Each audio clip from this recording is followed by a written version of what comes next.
بسم اللہ الرحمن الرحیم وَاصْبِرْ نَفْسَكَ مَعَ الَّذِينَ يَدْعُونَ رَبَّهُمْ بِالْغَدَاةِ وَالْعَشِيِّ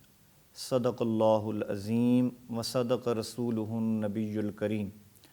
الصلاۃ والسلام علیک یا سیدی یا رسول اللہ وعلی آلک واصحابک یا حبیب اللہ۔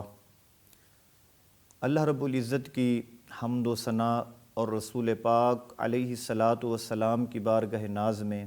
ہدیہ درود و سلام عرض کرنے کے بعد رب لم یزل کی بارگاہ بے نیاز میں دعا ہے کہ رب کائنات ہم سب کا مل بیٹھنا اپنی بارگاہ میں قبول فرمائے۔ عزیزان گرامی قدر، اللہ رب العزت نے ارشاد فرمایا وَاصْبِرْ، روک لو، نفس کا، اپنے آپ کو، مع الذین، ان لوگوں کے ساتھ، یدعون ربہم بالغداۃ والعشی، جو صبح و شام اپنے رب سے دعائیں کرتے ہیں۔ تو احباب ذی وقار، اس موقع پر آپ حضرات کے سامنے حضرت بابا فرید الدین مسعود گنج شکر رحمہ اللہ تعالی عنہ کے بیان کردہ ایک نصیحت آپ کے سامنے بیان کرتے ہیں۔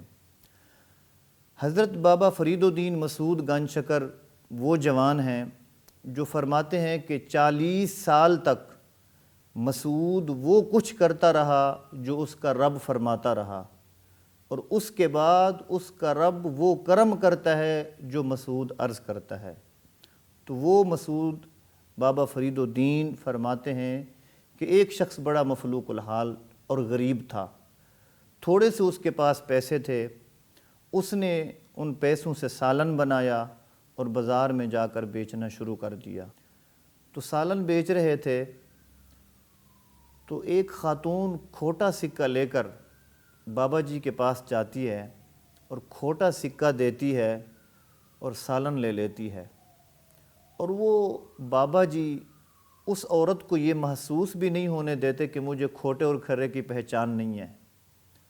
تو آپ نے وہ کھوٹا سکہ اپنے گلے میں ڈالا اور اسے سالن دے دیا۔ تو اس عورت نے گھر جا کر اپنے محلے والی عورتوں کو کہا کہ ایک بابا سالن بڑا اچھا بناتا ہے لیکن اس کو کھرے کھوٹے کی تمیز نہیں ہے، کھوٹے سکے دو اور سالن لے آؤ۔ تو محلے والی جتنی عورتوں کے پاس کھوٹے سکے تھے وہ باری باری جاتیں، روزانہ بابا جی کو کھوٹے سکے دیتیں اور سالن لے آتیں، اور بابا جی ان میں سے کسی عورت کو یہ محسوس نہیں ہونے دیتے تھے کہ مجھے کھوٹے کھرے کی پہچان نہیں ہے۔ تو عرصہ گزرتا رہا، عورتوں کے پاس کھوٹے سکے ختم ہو گئے، لیکن بابا جی نے یہ نہیں بتایا کہ تم مجھے کھوٹے سکے دیتی ہو۔ الغرض وقت گزرتا گیا تو وہ مرض الموت میں داخل ہوئے۔ آخر انسان کو پتہ چل جاتا ہے کہ اب میرا اٹھنا ناممکن ہے۔ تو جب اس کو اپنی زندگی سے مایوسی نظر آئی اور موت کا سایہ منڈلاتے ہوئے نظر آیا، تو اس نے اپنے بیٹوں سے کہا کہ میرا گلہ لاؤ، پیسوں والا۔ بیٹے گلہ لے کر آئے جو کھوٹے سکوں سے بھرا ہوا تھا۔ اس نے کہا میرا مصلی بچھاؤ، بچوں نے مصلی بچھایا۔ اب وہ شخص کھوٹے سکوں والا گلہ اس کے اوپر انڈیل کر مصلی کے اوپر رونے بیٹھ گیا، روتے روتے عرض کرتا ہے یا الہ العالمین، اے میرے پروردگار، میں ساری زندگی تیرے بندوں سے کھوٹے سکے لیتا رہا ہوں اور کھرا سالن اپنی حلال کی کمائی سے پکا کے تیرے بندوں کو کھلاتا رہا ہوں، میں نے انہیں یہ بھی محسوس نہیں ہونے دیا کہ مجھے کھوٹے کھرے کی پہچان نہیں ہے۔ تو اے میرے رب، آج تیرا بندہ اپنی عبادت کے کھوٹے سکے، کھوٹے روزے، کھوٹی عبادت، کھوٹی نمازیں، کھوٹے صدقات و خیرات، کھوٹی تسبیح و تحلیلات تیری بارگاہ میں حاضر کر رہا ہوں۔ آج میری زندگی کی شام ہونے والی ہے، جس طرح میں تیرے بندوں سے کھوٹے سکے لے کر کھرا سالن دیتا رہا ہوں، آج میں تیری بارگاہ میں عرض کرتا ہوں کہ مجھ سے کھوٹی عبادت کے سکے لے لے اور مجھے کھری رحمت دے دے، مجھے بخشش کا پروانہ دے دے۔ تو حضرت بابا فرید الدین مسعود گنج شکر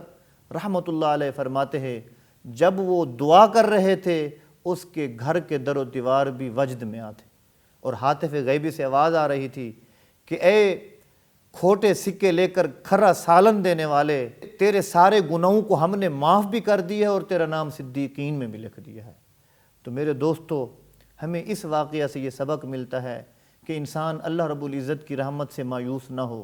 اس نے عبادت تھوڑی کی ہے یا زیادہ، صدق کے ساتھ کی ہے یا بغیر اخلاص کے،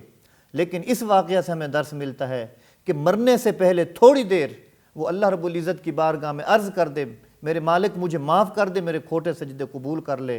تو اس کی رحمت بندے کو بخشنے کے لیے بہانہ تلاش کرتی ہے۔ اللہ رب العزت کو منانے کے لیے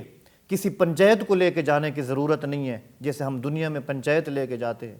باپ ناراض ہو گیا پنچایت لے کے جاتے ہیں، دوست ناراض ہو گیا پنچایت لے کے جاتے ہیں۔ اللہ رب العزت کو منانے کے لیے 60-70 سال نافرمانی کرنے والا بندہ، اس کو بھی رب فرماتا ہے کہ بندے مجھے منانے کے لیے پنچایت لے کے کسی چودھری بٹ وغیرہ کو لے کے آنے کی ضرورت نہیں ہے۔ مجھے منانا ہے تو رات کے اندھیرے میں اکیلا اٹھ کے آ، تیرے بچوں کو بھی پتہ نہ چلے، وضو کر، میرے گھر دہلیز پہ اپنی جبین نیاز جھکا، 2 آنسو بہا کے 70 سال گناہوں کی معافی مانگ، تیرا رب بخشنے کے لیے ہر وقت تیار ہے۔